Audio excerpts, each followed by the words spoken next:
ነጻነት ንቅናቄ ንቁ ተሳታፊ የነበረ ሲሆን የቤተሰቡም ዳራ ከፔሻወር አሁን ፓኪስታን ከምትባለው ነው። እናቱ ላቲፍ ፋጢማ የከፍተኛ የመንግስት ባለስልጣን ወይንም ዋና መሐንዲስ ልጅ የነበረች ሲሆን የዳኛ የልጅ ልጅ ነበረች። ይህ የሁለት የተለያዩ ዳራዎች ጥምረት ለሻሩክ ሁለገብ አስተዳደግ ሰጥቶታል። ቤተሰቡ የመካከለኛ ደረጃ ገቢ የነበረው ቢሆንም በባህልና በእውቀት የበለጸገ አካባቢን ለሻሩክ ፈጠረ። አባቱ በብዙ ቋንቋዎች ተናጋሪ፣ ለስነ ጥበብና ለፖለቲካ ፍቅር የነበረው ሰው ነበር። ይህ ሁሉ በወጣቱ ሻሩክ ስብዕና ላይ ትልቅ ተጽዕኖ አሳድሯል።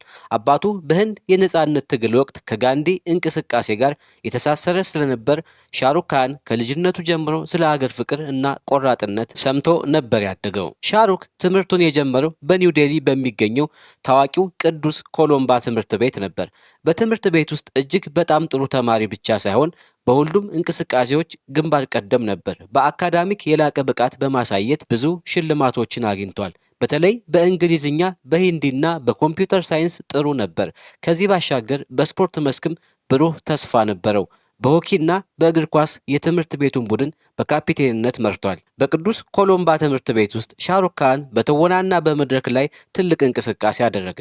በትምህርት ቤቱ ድራማ ክበብ ውስጥ ንቁ ተሳትፎ በማድረግ በተለያዩ ተውኔቶች ላይ በመጫወት የመድረክ ልምዱን አዳብሯል። ይህ የልጅነት ፍላጎት ወደፊት ለሚያደርገው የትወና ስራ ጠንካራ መሰረት ጥሎለታል። ከቅዱስ ኮሎምባ ከተመረቀ በኋላ በኒው ዴልሂ ወደሚገኘው ሃንስ ራጅ ኮሌጅ በመግባት በኢኮኖሚክስ የባችለር ዲግሪውን አገኘ። በኮሌጅም ጊዜያት በትወና ያለውን ፍላጎት ቀጠለ። በኋላም በጃሚያ ሚሊያ ኢስላሚያ ዩኒቨርሲቲ የመገናኛ ብዙሃን ትምህርቱን ቢቀጥልም በትወና እድሎች ምክንያት አቋርጧል። የሻሩክ የልጅነትና የጉርምስና ዓመታት በአሳዛኝ ሁኔታዎች ታጅበው ነበር። ገና የ15 ዓመት ልጅ እያለ አባቱን ማርታጅ ሙሐመድ ካህንን በካንሰር አጣ። የአባቱ ሞት የሻሩክ ቤተሰብ ላይ ትልቅ የገንዘብና ስሜታዊ ጫና ፈጥሮ ነበር። አባቱ ከሞተ በኋላ ሻሩክና ታላቅ እህቱ ሼህ ናዝላላ ሩክ ካህን በእናታቸው ጥላ ስር ያደጉ ሲሆን እናታቸውን ቤተሰቡን ለመምራት ከፍተኛ ጥረት አድርጋለች። ሆኖም አሳዛኙ ነገር እዚህ ላይ አላበቃም። በ1991 እናቱ ላቲፍ ፋጢማ በህመም ሳቢያ ሕይወቱ አለፈ። የእናቱን ሞት በሻሩክ ላይ ትልቅ የስነ ልቦና ቀውስ ፈጥሮበታል። እናቱ በሱ ሕይወት ውስጥ ትልቅ ቦታ ስለነበራትና ለትወና ያለውን ፍላጎት ስለደገፈችለት መሞቷ ከባድ ነበር። በዚህ ወቅት ነበር ሻሩክና እህቱ ሼናዝ ወደ ሙምባይ በመሄድ ከአክስታቸው ጋር መኖር የጀመሩት። እነዚህ ፈታኝ ጊዜያት ሻሩክን ጠንካራና ቆራጥ እንዲሆን አስተምረውታል። ሻሩክ ካን በ1991 ጋውሪ ችበርን አገባ። የሻሩክና ጋውሪ የፍቅር ታሪክ ብዙዎችን የሚያስገርም ነው። ሻሩክ ሙስሊም ሲሆን ጋውሪ ደግሞ የሂንዱ እምነት ተከታይ ነበረች። ይህ የሃይማኖት ልዩነት መጀመሪያ ላይ አንዳንድ ፈተናዎችን የፈጠረ ቢሆንም ፍቅራቸውና መተጋገዛቸው ግን ሁሉንም ልዩነቶች እንዲያልፉ አስችሏቸዋል። ጋውሪ ሁልጊዜም ቢሆን የሻሩክ ትልቅ ደጋፊ ናት። ሻሩክ ገና በሙያው መጀመሪያ ላይ ብዙ ትግል ሲያደርግ ጋውሪ ከጎኑ በመሆን ትልቅ ሞራል ሰጥተዋለች። ዛሬም ቢሆን ጋውሪ በሻሩክ ሕይወት ውስጥ የማዕዘን ድንጋይ ነች። ጥንዶቹ 3 ልጆች አሏቸው። አሪያን የተባለ ወንድ ልጃቸው በ1997 ተወለደ። ሱሃና ሴት ልጃቸው በ2000 ተወለደችና አብርሃም ወንድ ልጃቸው በ2013 በተተኪ እናት አማካኝነት ተወለደ። ሻሩክ ለቤተሰቡ እጅግ በጣም የተሰጠ ሰው ነው። ከልጆቹ ጋር ጊዜ ማሳለፍ ይወዳል። እናም ሁል ጊዜ ለቤተሰቡ ደስታ ቅድሚያ ይሰጣል። ለልጆቹ የአባታቸውን ፈለግ በመከተል በአርቲስትነት ዘርፍ እየተሰማሩ ነው። የሻሩክ ቤተሰብ ለስኬቱ ከፍተኛ አስተዋጽኦ አድርጓል። በተለይ እናቱ ለትወና ያለውን ፍላጎት ከመጀመሪያው ጀምሮ ደግፋለች። አባቱም ቢሆን በስብዕናው ላይ ያሳደረው ተጽዕኖና ያበረከተው ዕውቀት ለሻሩክ ካን ሁለገብ ተሰጥኦዎች እድገት ትልቅ ሚና ተጫውቷል። ባለቤቱ ጋውሪ ከሻሩክ ጎን ሁልጊዜም በመቆም በከፍተኛ ደረጃ ዝነኝነት ምክንያት የሚመጡትን ጫናዎች ለመቋቋም ትረዳዋለች። በአጠቃላይ የሻሩክ ካን የልጅነት ጊዜ አስተዳደግና የቤተሰብ ሕይወት በብዙ ውጣ ውረዶች የተሞላ ቢሆንም ለሱ ስኬትና ማንነት መፈጠር ወሳኝ ሚና ተጫውቷል። ጠንክሮ የመስራት ዝንባሌውን፣ ቆራጥነቱንና ለቤተሰቡ ያለውን ፍቅር ሁሉንም ፈተናዎች ጠንክሮ እንዲያልፍ አስችሎታል። ሻሩክ ካን ወደ ቦሊውድ የገባበት መንገድ ከብዙ ሌሎች ተዋናዮች ይለያል። እሱ ከትወና ዳራ የመጣ ወይም ትልቅ የአርቲስት ቤተሰብ አባል አልነበረም። የሱ መንገድ ከቴሌቪዥን ወደ ትልቅ ስክሪን ነበር። የቴሌቪዥን ዘመን ሻሩክ ካን መጀመሪያ ዝናን ያገኘው በ1980ዎቹ መጨረሻ ላይ በቴሌቪዥን ድራማዎች ነበር። የመጀመሪያው ትልቅ ስራው በ1989 የወጣው ፎጂ የተሰኘው ተከታታይ የቴሌቪዥን ድራማ ነው። በዚህ ድራማ ላይ ኮማንዶ አቢማን የተባለ ገጸ ባህሪ ተጫውቶ ሰፊ ተመልካች ዘንድ ደርሶለታል።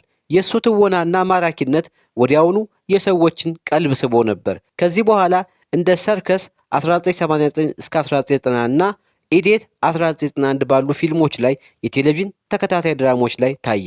ይህ የቴሌቪዥን ስኬት ለሱ የፊልም ኢንዱስትሪው በር እንዲከፍትለት ትልቅ አስተዋጽኦ አድርጓል። የወላጆቹ ሞትና ወደ ሙምባይ መዛወር ቀደም ሲል እንደተጠቀሰው የሻሩክ እናት በ1991 ከሞተች በኋላ እሱና እህቱ ከዴሊ ወደ ሙምባይ ተዛወሩ። ይቺ ከተማ የህንድ ፊልም ኢንዱስትሪ ወይንም ቦሊውድ ማዕከል ነች። ይህ መዘዋወር ለፊልም ህይወቱ ወሳኝ ምዕራፍ ነበር። የመጀመሪያዎቹ የፊልም እድሎች የቴሌቪዥን ስራዎቹ ያስገኙለት እውቅና በፊልም ሰሪዎች አይኑን ከፈተ።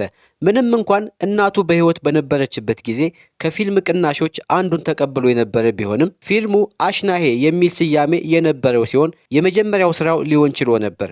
በብዙ ምክንያቶች የፊልም ስራው የተጀመረው በ1992 ነበር። የመጀመሪያው የፊልም ስራው በ1992 የተሰራው ዲዋና የተሰኘው ፊልም ሲሆን ይህ ፊልም ትልቅ ስኬት ሆኖ ሻሩክን በአንድ ጀንበር ኮከብ አደረገው።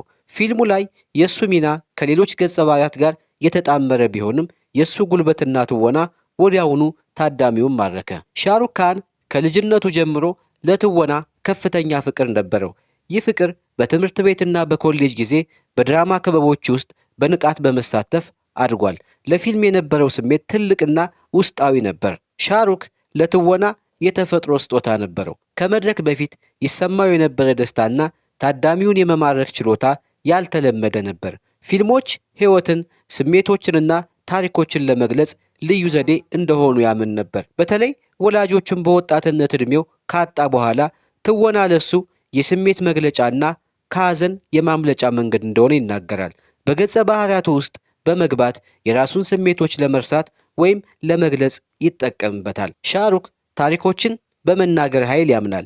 ፊልሞች ሰዎችን አንድ ላይ የሚያመጡበት፣ ሕይወትን የሚያንጸባርቁበትና ምናብን የሚያነቃቁበት መንገድ እንደሆኑ ያምናል። እሱ ራሱ የፊልም ስብስብ ላይ መገኘትና በፈጠራ ሂደት ውስጥ መሳተፍ ያስደስተዋል። ሻሩክ ካን በሙያው መጀመሪያ ላይ በቀጥታ የተለየ ሰው አይቶ ወደ ፊልም ኢንዱስትሪ የገባ ባይሆንም በሱ ላይ ከፍተኛ ተጽዕኖ ያሳደሩና ያነሳሱ በርካታ ሰዎች አሉ።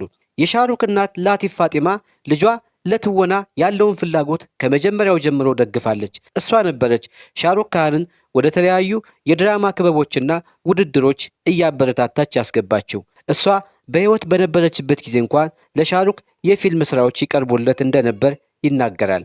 እናቱ በልጇ ላይ ያላት እምነትና ድጋፍ ለትወናው መንገድ እንዲከፍትለት ትልቅ ሚና ተጫውቷል። ሻሩክ ካን በኒው ዴልሂ ውስጥ ከታዋቂው የቲያትር ዳይሬክተርና አስተማሪ ባሪ ጆን ጋር ትወና ተምሯል። ባሪ ጆን ለብዙ የህንድ ተዋናዮች መካሪ የሆኑ ሰው ናቸው። ሻሩክ ከእርሳቸው መማሩ በቲያትር ላይ ያለውን እውቀትንና ክህሎቶቹን እንዲያዳብር ረድቶታል። ባሪ ጆን ሻሩክን እሱ ከማንም የተለየ ተሰጥኦ ያለው ሰው ነው በማለት አድንቀውታል። ሻሩክ ካን በልጅነቱ እንደ አሚታብ ባቻቻን ባሉ ታላላቅ የቦሊውድ ተዋናዮች ፊልሞችን እያየ ያደገ ሰው ነው።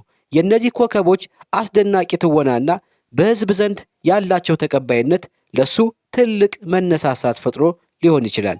ምንም እንኳን የአሚታብ ባቻቻን አይነት የቁጡ ወጣት ገጸ ባህሪ ከመጀመሪያዎቹ ሚናዎቹ ጋር የተጣመረ ባይሆንም የእነዚህ ኮከቦች ስኬትና የፊልም አስማት ለሱ ህልም እንዲሆን አስተዋጽኦ አድርጓል። ከላይ እንደተጠቀሰው ሻሩክ በትምህርት ቤትና በኮሌጅ የቲያትር መድረኮች ላይ ያገኘው ልምድ ለትወና ፍቅር እንዲያድግ ትልቅ አስተዋጽኦ አድርጎለታል። ከመድረክ ላይ ቀጥተኛውን የታዳሚዎች ምላሽ ማየትና ከነሱ ጋር መገናኘት ለሱ ልዩ ደስታ ይሰጠው ነበር።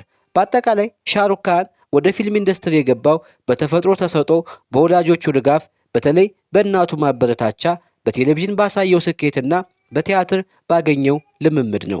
እነዚህ ሁሉ ነገሮች አንድ ላይ ሆነው የቦሊውድ ንጉስ ወደሚለው ማዕረግ እንዲደርስ መንገድ ከፍተውለታል።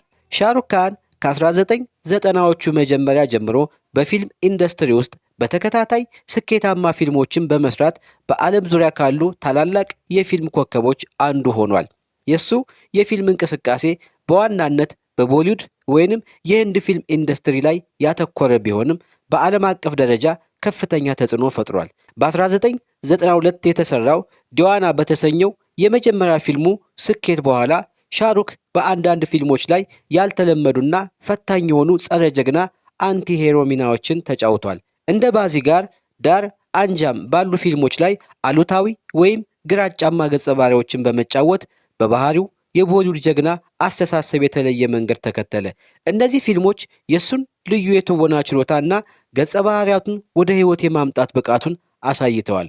ፊልሙ ላይ ሻሩክ ካን ቆንጆ ሴቶችን በሚጫወቱ ተዋናዮች ላይ የሚሳደብ ሲሆን አንዱ ፊልም ላይም ሴት ልጅን ከህንፃ ላይ ገፍቶ ሲጥላት ያሳያል።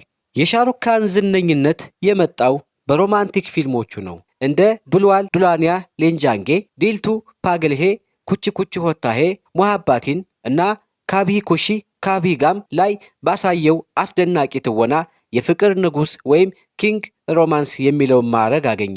እነዚህ ፊልሞች በህንድ ብቻ ሳይሆን በዓለም ዙሪያ ባሉ የህንድ ዲያስፖራ ዘንድ ትልቅ ስኬት አስመዝግበዋል። የሱ የፍቅር ትወና፣ ማራኪ ፈገግታና የልብ ሰባሪ እይታዎች ሚሊዮኖቹን አድናቂዎቹን አስገርመዋል። ሻሩክ በሮማንቲክ ፊልሞች ብቻ ሳይሆን በሌሎች ዘውጎች ላይም የላቀ ብቃት አሳይቷል። በዴብዳስ በተባለው ድራማ፣ በስዋድስ በተባለው ማህበራዊ ፊልምና በቼክዲ ኢንዲያ በተባለው የስፖርት ድራማና ማይኔሚስ ካን በተባለው ስሜት ቀስቃሽ ፊልም ላይ ባሳየው ትወና ተቺዎችንና ተመልካቾችን አስደምሟል። እነዚህ ፊልሞች በቦክስ ኦፊስም ትልቅ ስኬት አግኝተዋል። ሻሩክ የራሱ የሆነ የምርት ኩባንያ ሬድ ቺሌስ ኢንተርቴንመንትን መስርቷል። ይህም የፊልም ምርት፣ የቪዥዋል ተጽዕኖዎችና ሌሎች የመዝናኛ ስራዎችን ያጠቃልላል። ይህ በፊልም ኢንዱስትሪ ውስጥ ያለውን ተጽዕኖ የበለጠ አጠንክሮለታል። ሻሩክ ካን በዓለም ዙሪያ ከቢሊዮን በላይ አድናቂዎች ያሉት ሲሆን ከየትኛውም የዓለም ኮከብ የላቀ ተከታይ አለው። ኪንግ ካን ወይም ኤስአርኬ የሚል ቅጽል ስም ያገኘው በዚህ ምክንያት ነው። ዓለም አቀፍ ተቀባይነትን ሻሩክ በህንድ ብቻ ሳይሆን በመካከለኛው ምስራቅ፣ በእስያ፣ በአፍሪካ፣ በአውሮፓና በሰሜን አሜሪካ በሚኖሩ የህንድ ዳያስፖራና ሌሎች ሀገሮች ዘንድ ትልቅ አድናቆት አለው። ፊልሞቹ በብዙ ቋንቋዎች ተተርጉመውለታል። ይህም ዓለም አቀፍ ዝናውን ከፍ አድርጎለታል። ሻሩክ በማህበራዊ ሚዲያ ላይ እጅግ በጣም ንቁ ነው። በሚሊዮኖች የሚቆጠሩ ተከታዮች አሉት። በአድናቂዎቹ ዘንድ በቀጥታ በመገናኘት ጥያቄዎችን በመመለስና የግል ህይወቱን በማካፈል ከአድናቂዎቹ ጋር ትልቅ ትስስር ፈጥሯል። ሻሩክ ካን በፊልም ስራዎች ብቻ ሳይሆን በበጎ አድራጎት ስራዎችም ይታወቃል። በጤና፣ በትምህርትና በሌሎች ማህበራዊ ዘርፎች ላይ ንቁ ተሳትፎ ያደርጋል። ይህ ደግሞ በአድናቂዎቹ ዘንድ ያለውን ክብር ከፍ አድርጎለታል። ሻሩክ በህዝብ ፊት ባለው ቀልደኛ፣ አስተዋይና ረጋ ያለ ስብዕናው ይታወቃል። ይህ ስብዕናው ከአድናቂዎቹ ጋር በቀላሉ እንዲግባባና በልባቸው ውስጥ ልዩ ቦታ እንዲያገኝ አስችሎታል። በእያንዳንዱ ቃለ መጠይቅ ላይ ታዳሚውን በሳቅ ያጣጥማል። በተለያዩ የመድረክ ዝግጅቶች ላይ የሚሰጣቸው ንግግሮች ሁልጊዜ ትኩረት የሚስቡ ናቸው። ሻሩክ የተለያዩ አይነት ገጸ ባህሪያትን የመጫወት ችሎታ አለው። ከፍቅረኛ እስከ ጸረ ጀግና፣ ከኮሜዲያን እስከ ከባድ ድራማ ተዋናይ ድረስ ማንኛውንም ሚና በተሳካ ሁኔታ ይጫወታል። ይህ ተለዋዋጭነት የተለያየ አይነት አድናቂዎችን ወደ ራሱ እንዲያስገባ አድርጎታል። ኪንግ ካን የሚለው ስያሜ የሻሩክን በህንድ ፊልም ኢንዱስትሪ ውስጥ ያለውን ታላቅነትና ስኬት እንዲሁም ተጽዕኖ ያመላክታል። እሱ በገንዘብ፣ በሽልማቶች፣ በአድናቂዎች ብዛትና በአጠቃላይ በዓለም አቀፍ ደረጃ ባለው ዕውቅና ከሌሎች የቦሊውድ ኮከቦች የላቀ ቦታ ላይ ይገኛል። ይህ ቅጽል ስም በቦሊውድ ውስጥ ያለውን የማይናወጥ ቦታና እንደ ንጉሥ የመግዛት ችሎታውን ያጎላል።